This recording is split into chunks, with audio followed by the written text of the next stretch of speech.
Fala aí pessoal, mais um vídeo começando. Dessa vez a gente vai falar um pouquinho, vamos começar a falar sobre as funções encefálicas, beleza? Então nesse primeiro vídeo vai ser uma visão mais geral e depois em outros vídeos a gente vai falar um pouquinho sobre o sono, sobre o processo de memória, de aprendizagem, regulação do nosso humor, dentre outras coisas, beleza? Mas vamos lá então. Quando a gente pensa no nosso encéfalo, a gente tem que ele tem funções específicas, né? Então a gente já falou no último vídeo sobre medula e tal, mas basicamente o encéfalo ele vai receber os inputs sensoriais, beleza? Nada mais são, quando a gente fala input sensorial, input é a entrada de alguma coisa, né? Nesse caso, entrada de informação sensorial. Então, quando a gente tem algum tipo de estímulo, esse estímulo ele é captado por aqueles receptores que a gente viu. Então, a gente tem vários tipos de receptores, certo? Só recapitulando lá. Então, a gente tem receptores gerais, né? Receptores de tato e pressão, receptores de vibração, receptores térmicos, nociceptores, e a gente tem aqueles receptores que a gente chama dos sentidos especiais, então visão, audição, olfato, paladar, entre outros. E aí basicamente esses estímulos eles são mandados para o sistema nervoso central, então vai para a medula e tal, e chega no encéfalo, certo? Vamos pular aqui aquela parte da medula, chegar no encéfalo. Quando esses estímulos eles chegam no encéfalo, aqui no encéfalo a gente vai ter a integração desse estímulo e o processamento das informações. Então, aqui no encéfalo, a gente tem o processamento e, através desse processamento do estímulo, a gente tem o que a gente chama de percepção. Então, aquele estímulo que chega no encéfalo, ele vai ser percebido, beleza? E, através disso, a gente vai ter o que a gente chama de output, que nada mais é do que a saída, né? Ou, no caso aqui, uma resposta do encéfalo. Beleza? Caso necessário, frente àquele determinado estímulo. Só que o nosso encéfalo ele é tão complexo que a gente também tem respostas, né, ou ações sendo geradas sem que a gente tenha um estímulo. Então a gente pode ter o próprio encéfalo iniciando uma determinada resposta, né, sem nenhum tipo de estímulo, que é o que acontece, por exemplo, com determinados comportamentos. Então, o encéfalo é capaz de gerar um determinado comando sem nenhum tipo de estímulo externo, beleza? E aí, se a gente for comparar, né, o nosso sistema encefálico com a medula, por exemplo, a medula ela é capaz de gerar esses comandos, né, que a gente chama de reflexo. Então, você tem um estímulo chegando na medula e ela vai e gera um reflexo motor. Só que, quando esse estímulo chega na medula, ele é encaminhado também para o encéfalo. E é lá no encéfalo que ele é percebido. Então, para a gente ter a percepção de alguma coisa, essa informação precisa chegar no encéfalo. A dor, por exemplo. A dor ela chega até a medula e a gente tem fármacos, né? A gente já viu, tem um vídeo sobre nocicepção. A dor ela vai até a medula. E lá a gente tem a conexão do neurônio de primeira ordem com o neurônio de segunda ordem, que vai levar o sinal até o encéfalo. A gente tem medicações que vão inibir esse comando do neurônio de primeira ordem. Então, o neurônio de primeira ordem ele não vai fazer sinapse com o neurônio de segunda ordem e a gente não vai ter o estímulo chegando no encéfalo. E aí a gente tem o quê? Esses fármacos para analgesia, né? Os analgésicos, muitos atuam nessa via, beleza? Então, é importante a gente entender que o processamento da informação, a percepção, ela vai acontecer quando a informação chega no encéfalo, mais especificamente nos córtex. E a gente tem que essa resposta gerada pelo encéfalo, independente de ser decorrente de um estímulo ou do nada, né, decorrente de algum pensamento, alguma coisa, ela tem uma alta complexidade. Então isso aqui é um esquema muito complexo, né? Por quê? Porque a gente tem vários sistemas encefálicos funcionando de forma integrada. Então a gente tem, por exemplo, o sistema sensorial. O sistema sensorial ele vai estar diretamente relacionado com o nosso sistema cognitivo, que vai estar correlacionado, por exemplo, com o nosso sistema comportamental. Beleza? Então, basicamente, né, todos esses sistemas eles atuam de forma integrada. E aí, esses três sistemas juntos, eles vão fazer com que a gente tenha a atuação, né, do nosso sistema motor.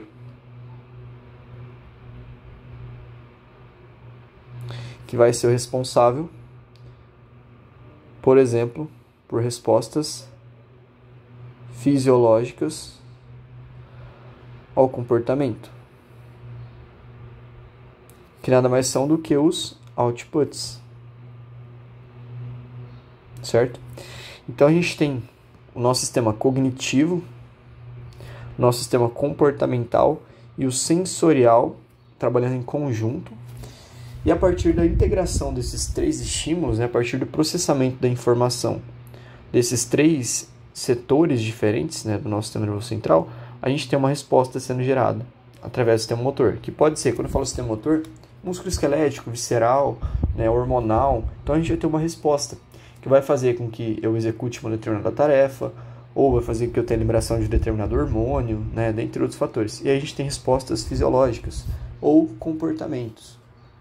Então, um exemplo disso, né, vamos supor que você está assistindo uma propaganda, né, de algum alimento, alguma coisa que você gosta, sei lá, um lanche, e aí você tem aquele input sensorial chegando, né? Então você vê aquele lanche, você vê o som e tal, tem toda aquela questão. E aí você tem um comportamento, né? Então você gosta de comer, você já comeu aquilo antes, então aquilo faz parte, né, de um comportamento alimentar que você tem. E aí você tem a sua cognição, que vai fazer o quê? Vai falar, opa, eu acho que eu quero comer esse lanche. E aí você vai ter essas vias integradas, né? A gente tem, por exemplo, uma via, que a gente chama de via dopaminérgica, que vai ter, essa via vai começar a acender, ou seja, vai começar a disparar ali potenciais de ação e liberar dopamina. E aí a gente vai ter o nosso sistema motor, né? No caso, o sistema musculoesquelético e tal. Você vai fazer o quê? Você vai ir e comprar aquele determinado lanche, você vai pedir ele pelo iFood, né? Isso demanda comandos musculares, né? Então você precisa, né, por exemplo, ali pegar o celular para mandar uma mensagem, para pedir o lanche e tal. E isso, no caso, é a resposta fisiológica, né? Uma resposta comportamental com base naquele estímulo, beleza? Então, de modo geral, seria isso. Agora a gente vai falar um pouquinho do córtex. E quando a gente pensa no nosso córtex, a gente viu no último vídeo que o córtex ele vai ficar mais na periferia, mais às bordas ali do nosso cérebro, tá? E o córtex ele é organizado em áreas.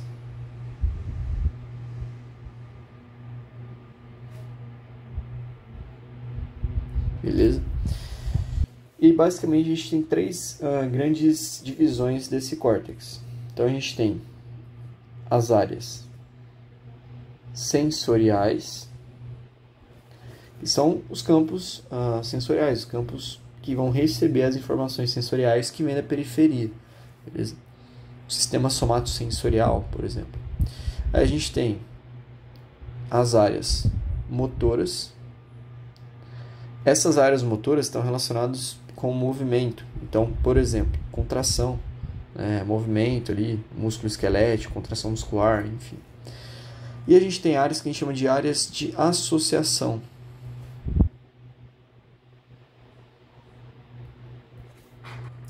Essas áreas de associação, como o próprio nome diz, o que elas vão fazer? Elas vão associar as informações sensoriais com os comandos motores para gerar, né, os comportamentos.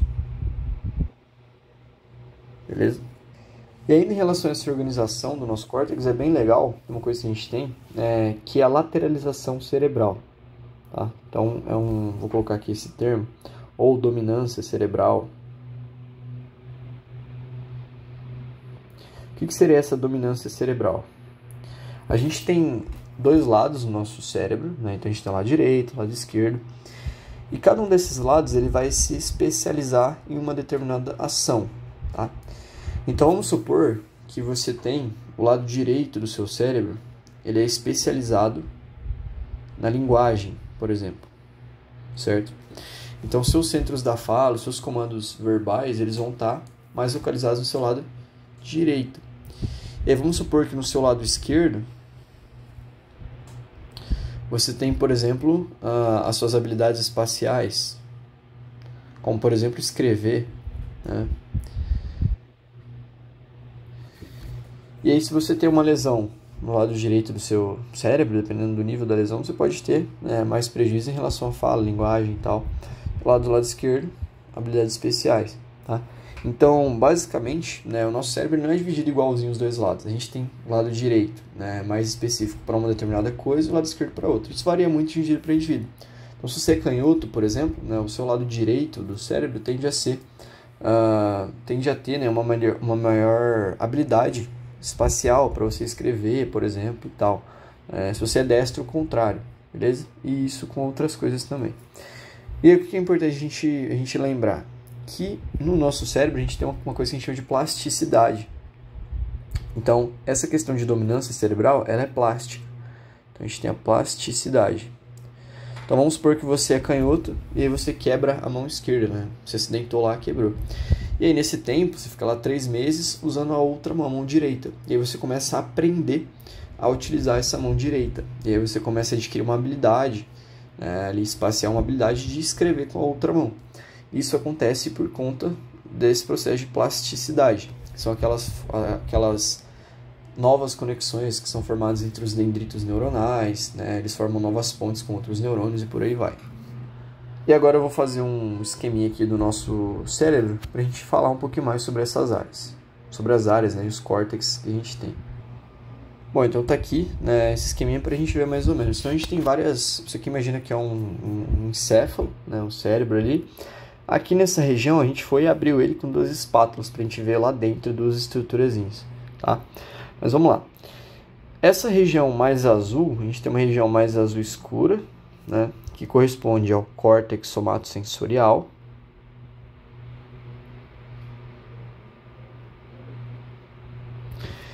E a gente tem uma outra área mais clara, que seria a área de associação sensorial.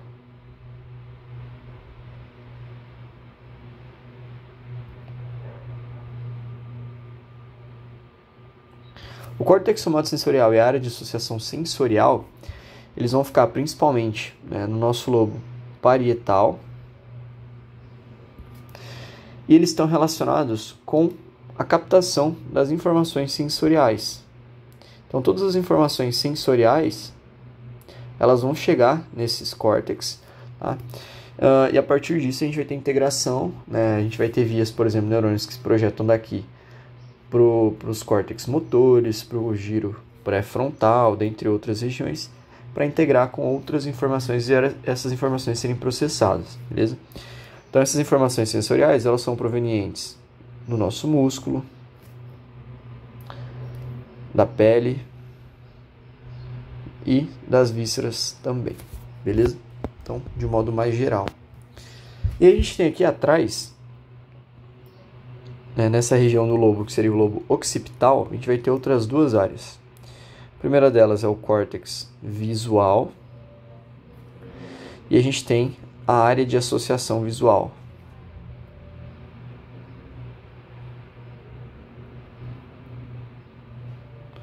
Essas 2 áreas aqui, que fazem parte, né, do lobo occipital, como a gente já comentou no outro vídeo, vão estar relacionadas principalmente com a nossa visão, beleza? Então a gente tem os neurônios que saem dos nossos olhos, eles vão se projetar, eles cruzam, né? Eles vão se projetar para o córtex visual, onde a gente vai ter essa informação chegando, né, ali na área de associação visual, depois sendo mandada para o córtex visual, enfim, integrada com outras regiões também. Aqui embaixo, lá dentro, né, onde a gente fez onde a gente abriu aqui com a espátula, a gente tem o córtex olfatório.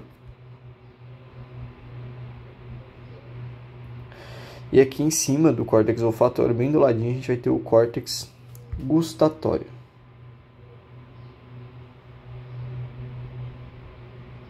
Córtex olfatório, como o próprio nome diz, ele vai estar relacionado principalmente com o nosso olfato. E o gustatório com o nosso paladar, com a nossa gustação, a percepção de gostos, por exemplo.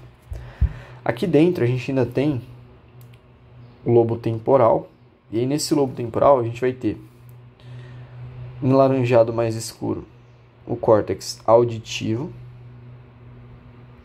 e a área de associação auditiva.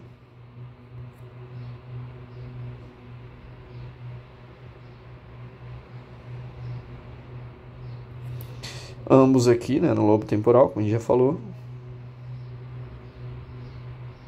E vão estar relacionados principalmente com a nossa audição. Mais anterior, a gente vai ter o córtex motor primário.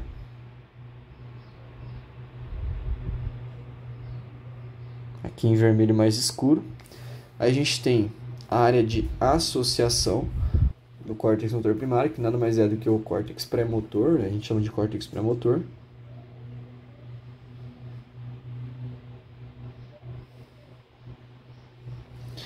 E aí aqui a gente vai ter esses dois aqui, eles fazem parte do lobo frontal, beleza? Então tudo isso aqui faz parte do lobo frontal. E o lobo frontal está relacionado com várias coisas, né? Então ele está relacionado tanto com a coordenação das informações de outras áreas também. Então ele vai receber diversos tipos de informações de outras áreas. E ele também controla o comportamento. E essas duas ações vão ocorrer principalmente por conta de uma estrutura que está mais aqui anterior, que é a área pré-frontal de associação.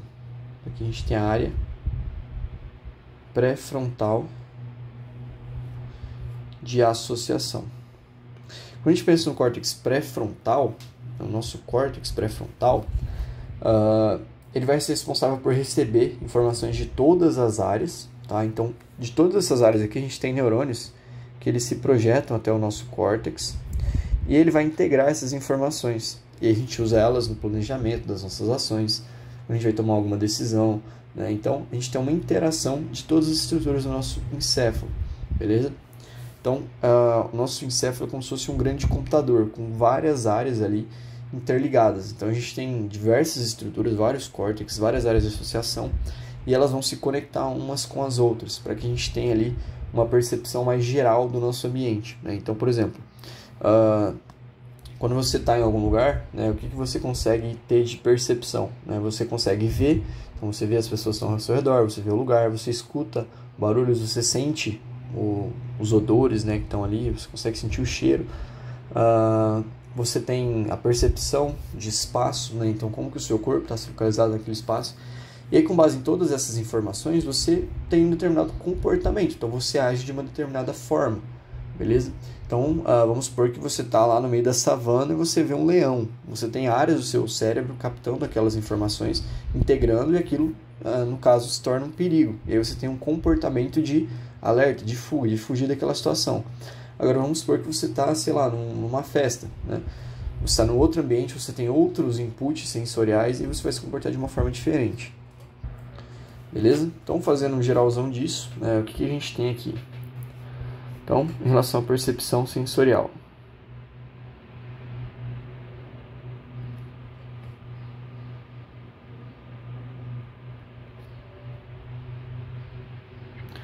Então, a gente tem que os estímulos sensoriais,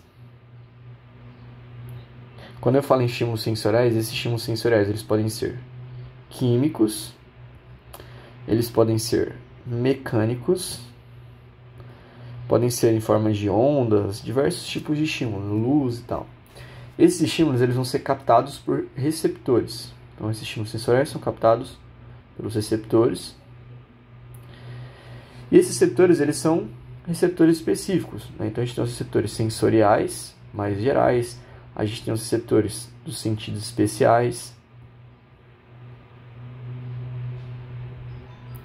E aí eles vão captar esse estímulo aqui e vão fazer uma coisa que a gente chama de transdução do estímulo. Então eles fazem a transdução, que é o quê? Transformar um estímulo químico, mecânico ou um estímulo, qualquer tipo de estímulo, em um potencial elétrico.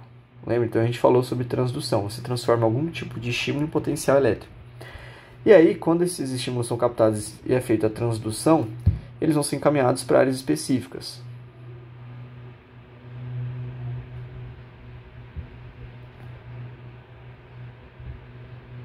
No encéfalo, beleza? E dessas áreas eles vão ser integrados. Então eles vão ser juntados, é como se você fosse pegar cada estímulo que chega em cada área, você junta todos eles, e aí você tem, no final de tudo isso, a percepção. Beleza? E aí muitas vezes, né, quando esses estímulos eles chegam no encéfalo, está faltando algum tipo de informação. E aí o que o nosso cérebro ele é capaz de fazer? Ele é capaz de preencher a informação que falta, ele faz uma correção. Então aquilo que a gente percebe muitas vezes não condiz 100% com a realidade. Por quê? Porque o nosso encéfalo ele vai fazer uma correção daquela percepção, daqueles sentidos que a gente tem, beleza? Isso é uma coisa bem legal. E aí, quando a gente tem essa percepção, a gente vai ter a saída, né, de um determinado estímulo. Então, continuando aqui embaixo, e aí a gente tem diversos tipos de saída. Então, quando a gente pensa, né, deixa eu colocar aqui, puxar do outro lado.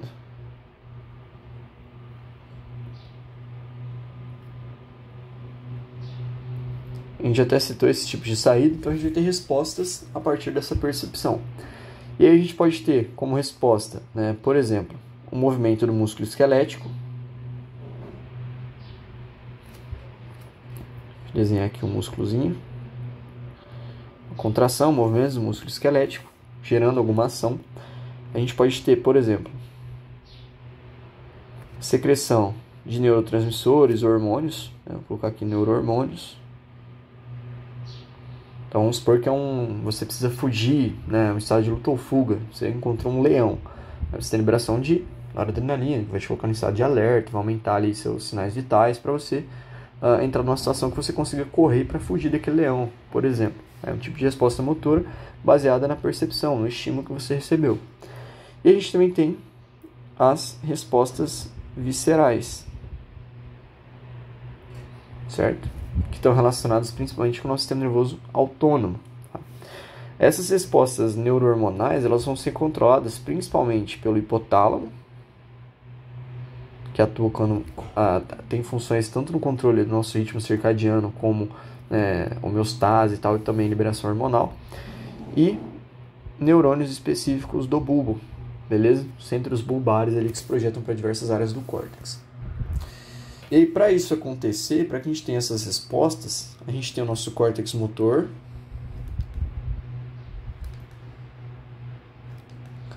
Córtex motor. A gente tem nosso córtex pré-motor se comunicando com outras regiões específicas, como por exemplo o cerebelo e os núcleos da base. O cerebelo, a gente viu no último vídeo, que ele é responsável por coordenar os nossos movimentos. Então ele capta, ele recebe input sensorial de como que a gente está se movimentando, por exemplo, e aí ele vai, faz a correção e manda um sinal para o córtex, para que o córtex melhore aquele determinado movimento, para que a gente tenha a correção do movimento. Tá? Então ele está relacionado também com o nosso equilíbrio, além disso. E os núcleos da base são núcleos, né? A gente tem o cutâneo, o caudado e o estriado, se não me engano, que são responsáveis por iniciar o movimento. Então a gente tem neurônios dopaminérgicos que vão até aquela região, e a partir da liberação da dopamina eles vão ativar esses núcleos que vão iniciar os movimentos, beleza? Então é importante a gente ter uma comunicação entre essas estruturas do encéfalo, né? Já mostrando um pouco dessa integração. E aí, a partir dessa comunicação, a gente vai ter o quê? A gente vai ter os córtex motor primário e pré-motor iniciando, eles vão iniciar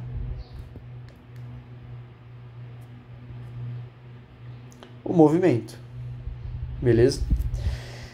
E aí, quando a gente vai iniciar o movimento, a gente tem neurônios piramidais que vão sair lá dessas regiões do córtex motor, vão se projetar até regiões específicas do tronco encefálico e também da medula, para que a gente tenha justamente o controle ali dos músculos estriados esqueléticos e visceral, enfim, o que tiver de resposta dependendo do estímulo, tá? Então, basicamente, isso aqui seria um caminho, né? Então, desde o estímulo sensorial inicial até a percepção e a resposta motora, né, de início do movimento. Então, basicamente, é isso que ocorre. Tem toda essa circuitaria envolvida e várias outras áreas também, beleza? Isso aqui será uma visão mais geral. E aí, para que essas ações aconteçam, né, o nosso comportamento, ele vai ser modulado por diversas vias, tá? Então, a gente tem que o comportamento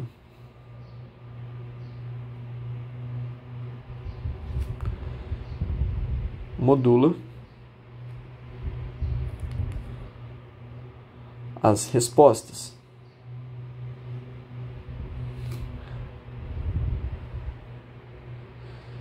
E quando a gente pensa nessas respostas, a gente tem 4 sistemas que a gente chama de sistemas de moduladores difusos, tá?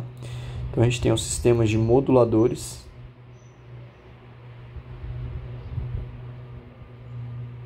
difusos, tá? Que são 4. O que seriam esses sistemas de moduladores difusos? Nada mais são do que neurônios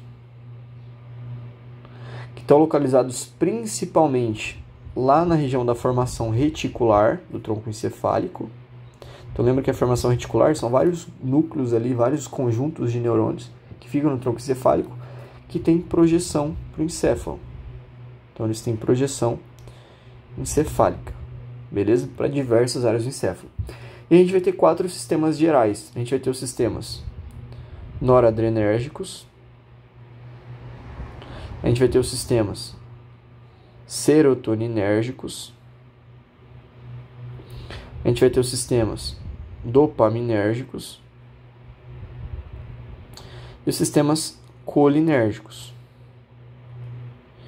E aí, esses sistemas, né, o nome deles está relacionado com os neurotransmissores. O noradrenérgico, noradrenalina, serotoninérgico, serotonina, dopaminérgico, dopamina e colinérgico, acetilcolina. Agora eu vou fazer um esqueminha aqui para a gente tentar interpretar um pouquinho mais, para a gente tentar entender o básico de como que esses sistemas funcionam. Bom, então aqui a gente tem 4 encéfalos, né, 4 cérebros, e aí a gente vai falar um pouquinho sobre os sistemas que estão relacionados, beleza? Então esse primeiro aqui vai ser o sistema que a gente chama de noradrenérgico. Depois a gente vai ver o sistema serotoninérgico. A gente vai ver o sistema dopaminérgico.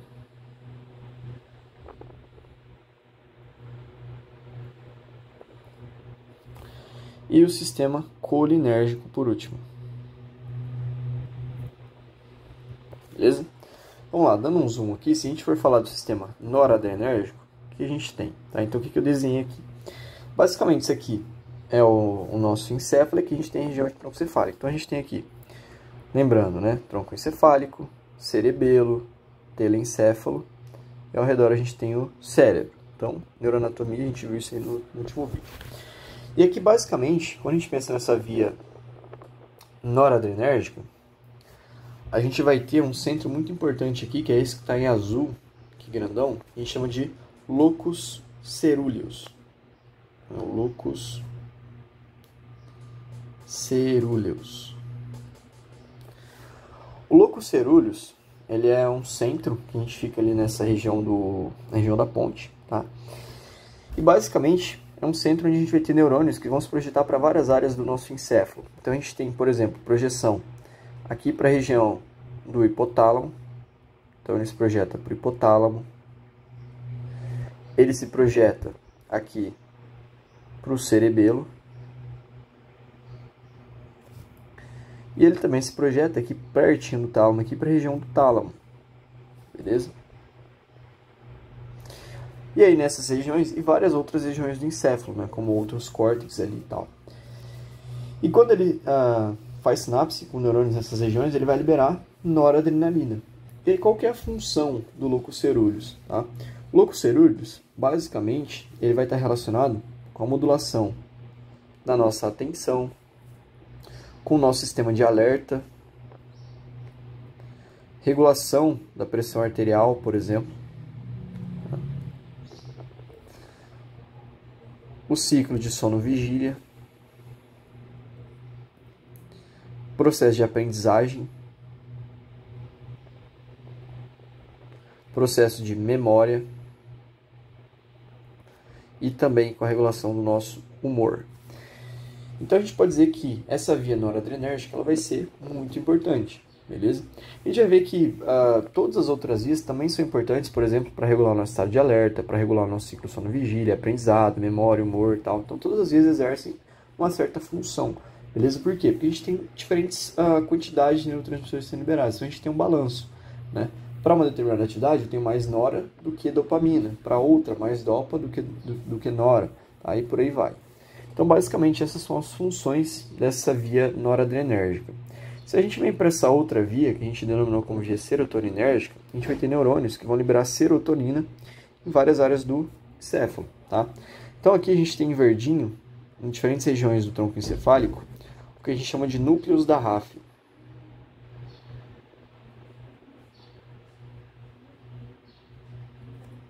Então aqui a gente tem os núcleos da RAF.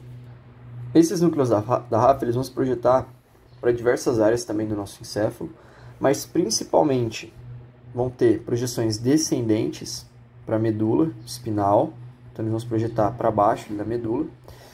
E eles vão se projetar também de forma ascendente até os núcleos da base. A gente falou que os núcleos da base eles são responsáveis por iniciar os movimentos, certo? E aí, em relação à divisão desses núcleos da RAF, a gente tem três divisões.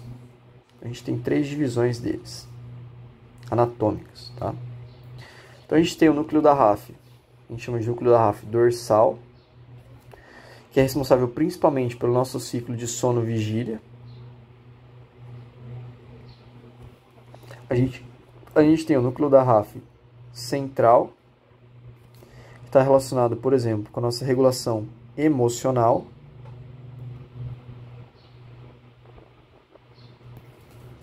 Nosso estado de alerta e atenção.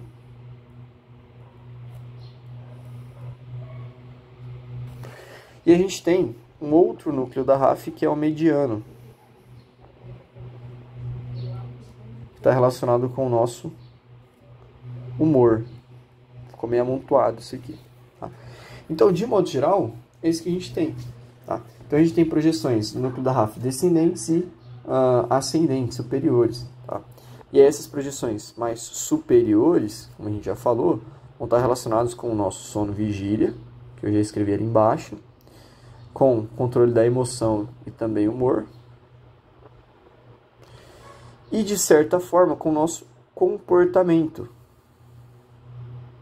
Como assim? Ele vai regular emoção e humor e, consequentemente, o nosso comportamento. Então, a gente tem, por exemplo, diversos tipos de patologias, né, como, por exemplo, a depressão, né, ou então uma pessoa que é muito agressiva, relacionadas com essa via serotoninérgica. Né? Então, a depressão, principalmente, tem uma grande relação com essa via serotoninérgica. A gente tem fármacos para depressão que eles bloqueiam aquelas enzimas degradadoras de serotonina na fenosináptica, para aumentar a quantidade de serotonina nesse grande receptor e aumentar a sensação de prazer, por exemplo, de satisfação que a pessoa tem. Então a serotonina ela é um neurotransmissor muito importante, porque ela que dá para a gente essa sensação de satisfação, né, de prazer, a gente pode dizer, né? Não só a dopamina, mas a serotonina, um bem-estar, beleza? Então basicamente seria isso. E aí a gente tem a nossa via dopaminérgica. Quando a gente fala da via dopaminérgica, a gente vai ter neurônios saindo de duas regiões específicas aqui. Uma no mesencéfalo e outra na ponte. Tá? Então a gente tem aqui a área da substância nigra e uma outra área que a gente chama de área, vou escrever até em letra maiúscula, área tegmental, na verdade, ventral. Essa área tegmental ventral, ela vai conter vários neurônios dopaminérgicos que vão se projetar para diferentes áreas. Que áreas são essas? Núcleos da base. Então, os neurônios dessa região se projetam para os núcleos da base, que vão reiniciar os movimentos, e também para o nosso córtex pré-frontal, que está relacionado com a nossa tomada de decisões. E aí, o que a gente pode dizer sobre esses neurônios? Né? Quando eles se projetam, essa via dopaminérgica ela vai estar relacionada principalmente com o nosso sistema de recompensa,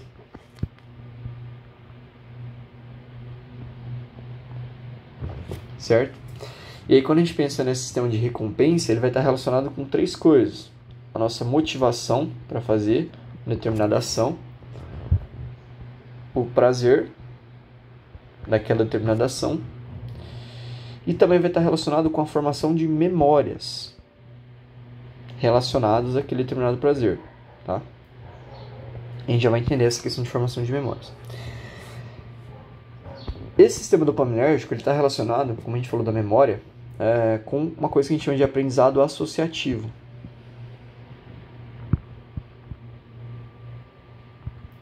Que é quando você tem ali uma associação de alguma coisa. Né? Então você pode ter ali um determinado comportamento sendo reforçado, sendo associado a alguma situação de prazer. E ele também está relacionado com a nossa regulação do humor.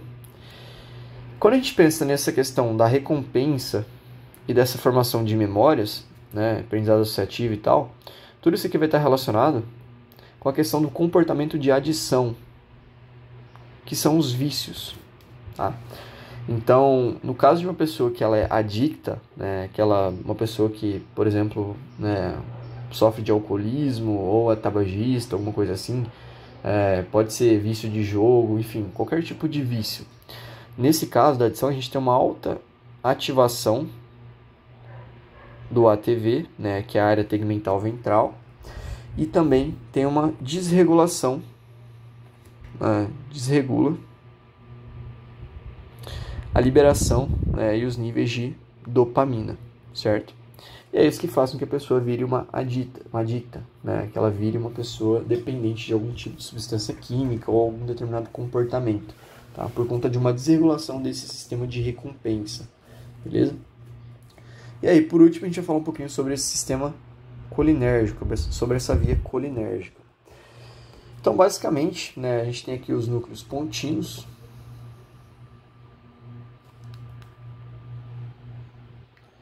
E esses núcleos pontinos, eles vão se projetar para diversas regiões ali do nosso encéfalo, tá? E basicamente esses núcleos pontinos também vão estar relacionados com o nosso ciclo de sono-vigília, vão estar relacionados com a manutenção do nosso estado de alerta, vão estar relacionados com o nosso processo de aprendizado, vão estar relacionados com o nosso processo de memória, dentre outras coisas também, beleza?